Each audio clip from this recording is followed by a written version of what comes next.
talking about, we need X amount of people to support my business. But realize that there's also potential customers that are not ready to buy from you, but you need to make sure you're talking to them. So really what you're doing is developing a community in a way that you want to be able to have that communication. Ubiquitous is now we're looking at it's all over the place. This thing has just taken over and it has a life of its own. So we need to be able to understand that we need to be part of it, we need to understand it, so we're going to have to put some training time ourselves a week and understand the different parts of Facebook, Google, all these search engines. So if we're looking at over 65, we would have thought that they weren't on the computer at all. There's a huge amount of people over 65 on the computer. All right, and if we're looking at now 34 to 64-year-old reading online reviews. How many times I know friends that went to New York, and the first thing they were looking at is which of these apartments or hotels have bed bugs issues, process. And if I know we went to St. Augustine, and all of a sudden my wife was picking out a hotel, and it just had bad reviews, and we went to another hotel. So these things do affect. Some of these databases here looking at 09, and I put them there on purpose because I want to make sure that you understand that 09, 010, and you see the sequence of developing. So Twitter now is unbelievable, it's just taken over. And Facebook is taken over. So if you're talking about the first three group social media groups, the first one you would think of would be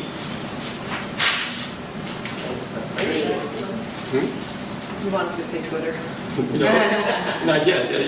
But it really now, it's actually gone to, what is it, Google, and I think it's Facebook and YouTube. And so if I got the I don't think Google has caught up to Facebook yet. yeah. But So then it they're would be closing Facebook, in fast, Facebook, yeah. Google, YouTube. I know Yeah. YouTube. Do you keep an eye on MySpace? I think they're going for Renaissance. It's a Renaissance. But you see now how powerful these different medias are, and we need to be part of it. We need to understand how to use them for us.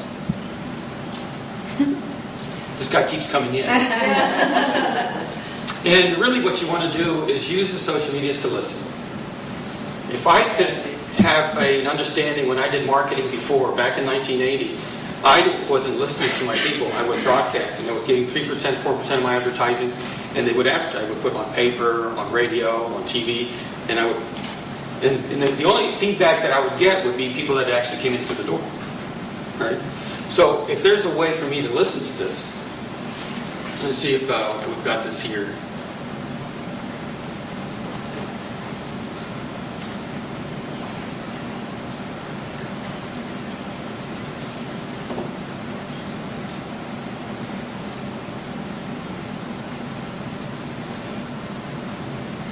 We're having a, yeah, so, and what we want to do there is you want to understand, and this, because I can actually email you the PowerPoint, and what you start seeing is how companies are using, in this case, Twitter, to be able to actually attract people into my organization. But also you can start seeing how companies are using, they would put it on Google, but they actually advertise for other companies, and have other companies pay for that advertisement production. So there's a lot going on in the YouTube world. So as we start to think of advertising, we're all of a sudden now are just gone straight into ability to communicate with my community that I'm developing in this kind of interesting part here. So if I start to listen to them, I want to be able to do that. I want to, here's a chance now for me to actually start listening to them. And I can actually figure out ways of inputting on my, if either I'm doing a constant contact email out, or I'm going ahead and doing a blogger, I'm putting a blog out and they're getting response back. Talking, I can communicate with them. I can energize a group. There's now a whole bunch of what they call the metrics, and Eunice will talk about some of this, how to measure the cause and effect. In other words, I have done something, have affected the market. I don't even know these people, but all of a sudden what I'm looking at is behavior patterns.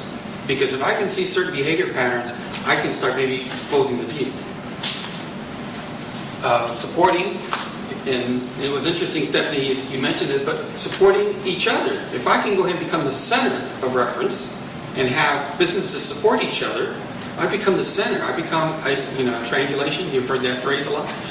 So embracing feedback, where I can actually get some feedback, honest communication back and forth in that exercise.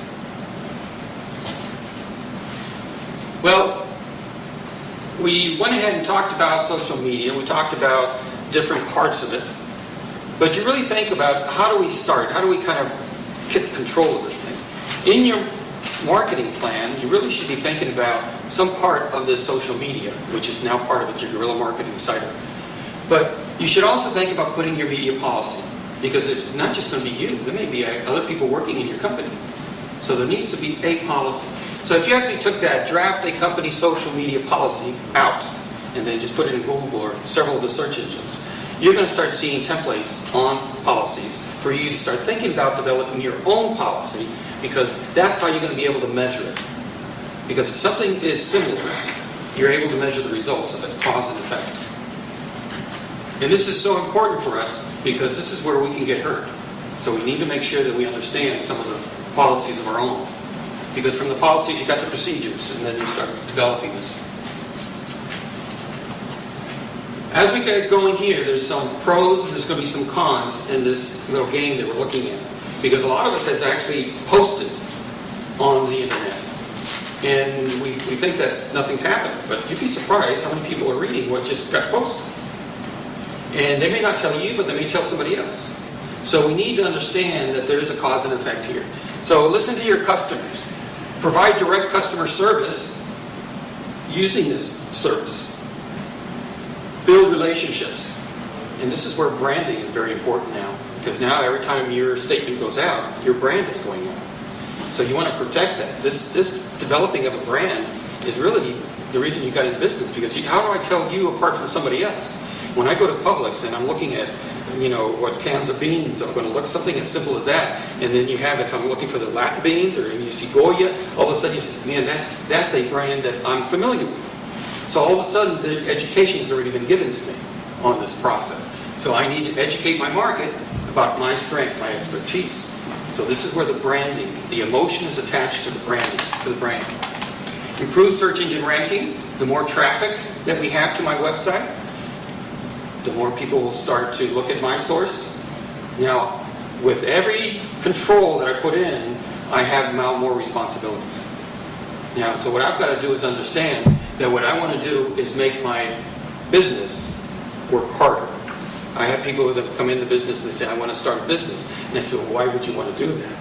And they say, because I can work as hard as anybody else. And I say, well, then you've lost. Because the idea of going into business is not working as hard as anybody else, but it's having your business work as hard as anybody else.